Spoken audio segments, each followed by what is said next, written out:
Queridos amigos, hay un tema en la vida humana que es el tema del conocimiento de las otras personas. Es un tema fundamental.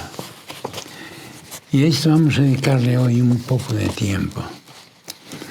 Y lo haré sobre la base de un pequeño tratado que escribió hace años un filósofo que se hizo entonces muy conocido porque se convirtió al cristianismo y publicó luego pues, un testimonio de su conversión que fue muy conocida. Me refiero a don Manuel García Morente. Tengo mucho respeto a esta figura, incluso admiración en unas partes, porque escribió un tratado que era para principiantes. Yo lo usé en mis tiempos de estudiante, un tratado muy escrito con cariño, diríamos, con afán de hacerse entender. Es una figura que siempre me atrajo mucho y me parece muy digna de estudiarse. En este caso tengo que ser un poco crítico respecto a él, pero crítico, no sé, como intentando perfeccionar algo lo que él estaba buscando. Lo que él estaba buscando con su gran inteligencia y su gran lucidez mental. Seguiré el ensayo sobre la vida privada. Trata mucho el tema de lo privado y lo público, que también yo en mis vídeos estoy tratando de repetidas veces de ello, lo privado y lo público. Mi teoría es que lo privado y lo público no se oponen. Cuando se vive bien la vida privada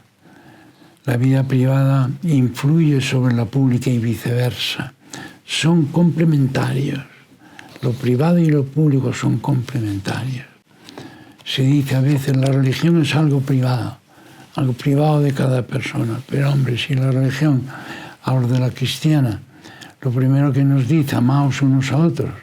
Y San Pablo nos dice, no os canséis de hacer el bien a otros.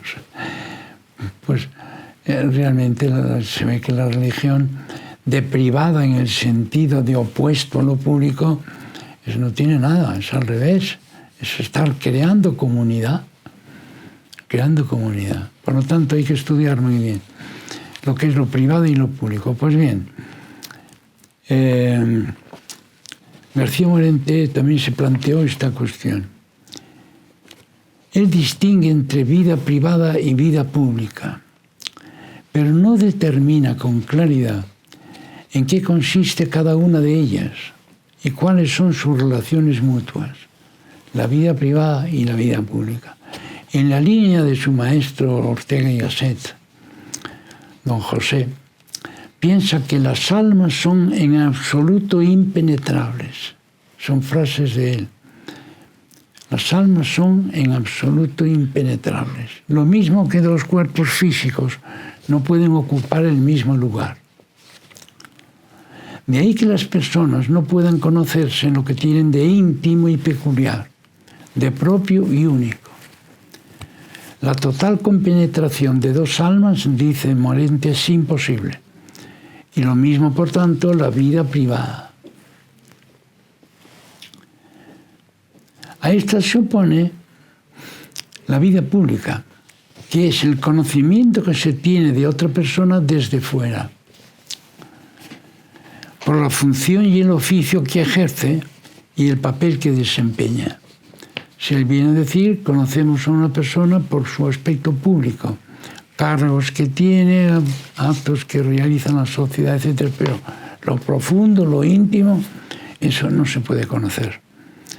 Así el hombre famoso ve su personalidad íntima publicada.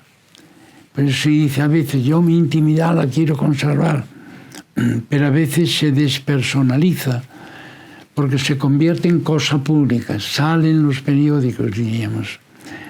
Es puro objeto de contemplación para muchos. Y esto puede ser también verdad. Pero yo tiendo siempre a descubrir que lo privado y lo público son complementarios, o deben serlo. ¿Y en qué sentido pueden serlo? Me parece que la vida del hombre se perfecciona mucho cuando uno, con todo lo que es, crea vida comunitaria alrededor, y vida comunitaria que sea vida de encuentro. A la hora de caracterizar las realidades de su entorno, Morente solo moviliza dos términos: persona y objeto o bien cosa. Persona, cosa. Por eso, a la persona que es vista de modo impersonal, la denomina enseguida cosa, objeto. Del valor afirma que no es, sino que vale. No acierta a determinar su modo de realidad. ¿Cuál es la realidad del valor? Pero no intenta él determinar eso. Sencillamente dice, el valor vale. De modo semejante a su entender, la persona no es, sino que vive. No tiene un ser fijo, constante, definible, igual en todo tiempo. Su ser no es, sino que se crea al vivir y viviendo. De ahí concluye al modo de Ortega y Gasset, en su obra Historia como Sistema, que las cosas tienen naturaleza, son naturaleza. Las personas, en cambio, son libertad pura, libertad creadora, lo contrario a la naturaleza, lo más opuesto a la objetividad.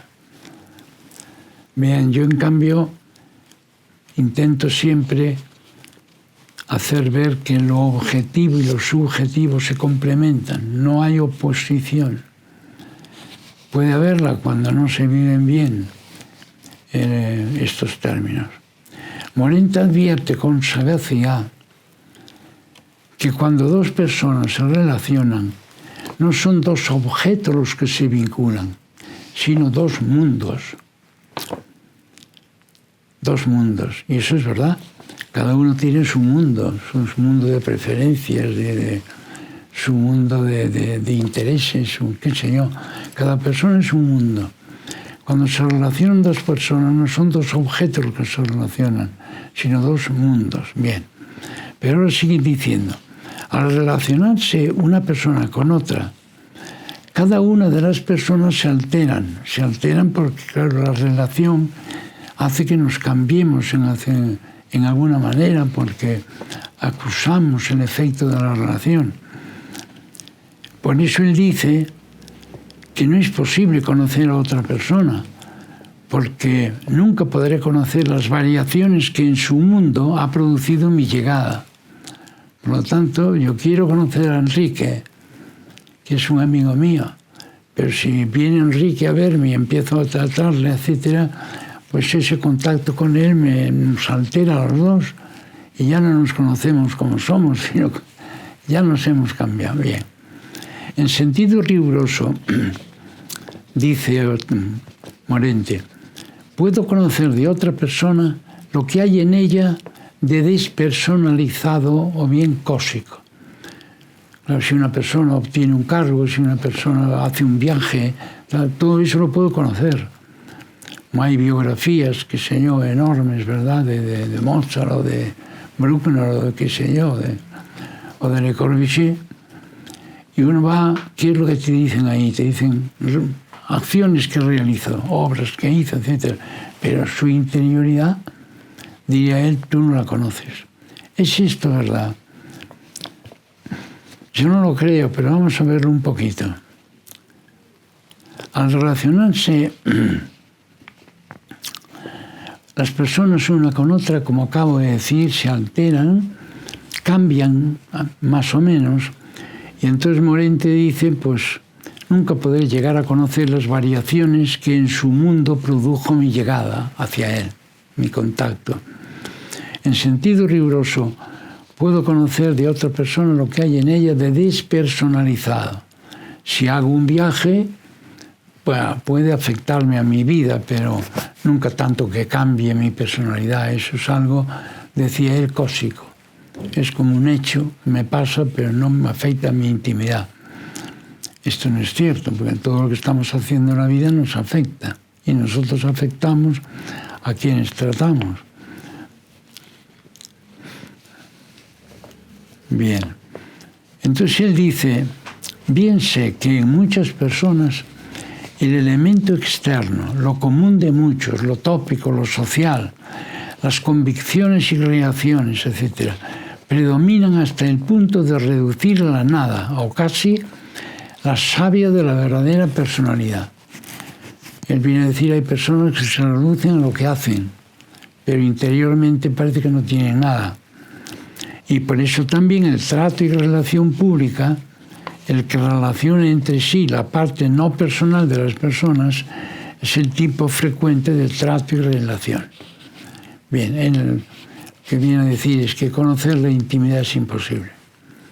El conocimiento de una persona en lo que tiene de único, cambiante y sorpresivo, solo puede ser indirecto, intuitivo, viviente, no un conocimiento por conceptos, un conocimiento científico. Es decir, yo estoy tratando y voy intuyendo más o menos lo que tú eres, cómo eres, pero lo que veo es lo que haces, lo que veo es lo público, lo que resalta afuera. Es un conocimiento por vía de trato, que es lo que nos da el conocimiento de una persona, pero no más. ¿Qué tipo de relación es esa? Moretti afirma que el amante, el que ama a otro, se confunde con el amado. Fijémonos bien ahora las palabras.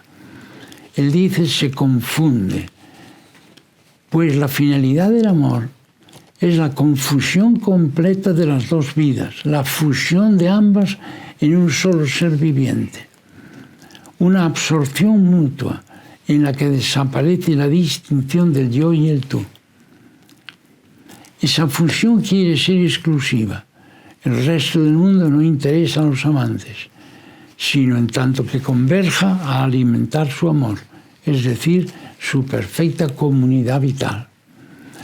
Bueno, ven que ahora esta idea de amor es una idea muy romántica. Esto podrían decir dos enamorados el primer día de trato, estamos fusionados, todo el resto del mundo no nos importa.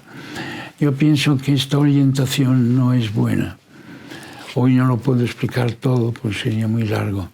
Pero a donde tiendes a decir, eso que llamamos intimidad, tiene que estar inspirando lo que se hace público porque se vierte al exterior. Naturalmente que un padre de familia tiene su intimidad, pero está creando familia.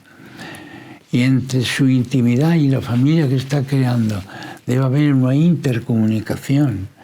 De tal manera que el padre ya no es solo lo que era antes de casarse, sino que tiene que ser aquello, pero ahora naturalmente unido a esta labor creativa que está haciendo. Entre la intimidad y lo que él llama la publicidad, tiene que haber un intercambio muy fecundo. ¿Ven? Así la vida humana tiene otro sentido. Si no, claro, parece que se está fomentando esto. Que cuando hay unión entre una persona y otra, tendemos enseguida a usar el verbo fusionarse. Se fusionan, no. Dos personas pueden quererse muchísimo, pero no se fusionan. Los músicos en orquesta, 150 músicos en la Orquesta Filarmónica de Berlín, es una maravilla, parece un solo instrumento. La unidad es perfecta entre ellos, pero son distintos. Son distintos, distantes, eternos, extraños. Lo que pasa es que cuando se ponen a tocar, se unen profundamente, porque la meta es la misma. Están todos inspirados por una misma obra y por un mismo director que la interpreta. Y entonces ellos tienden a unirse, y esto es maravilloso. Pues aquí se ve que siendo distintos, siendo distantes en tantas cosas, sin embargo son capaces de unirse cuando el ideal es el mismo. Fíjense. Entonces por ahí va mi interpretación de esto. En otro vídeo seguiremos terminando de aclarar esta cuestión.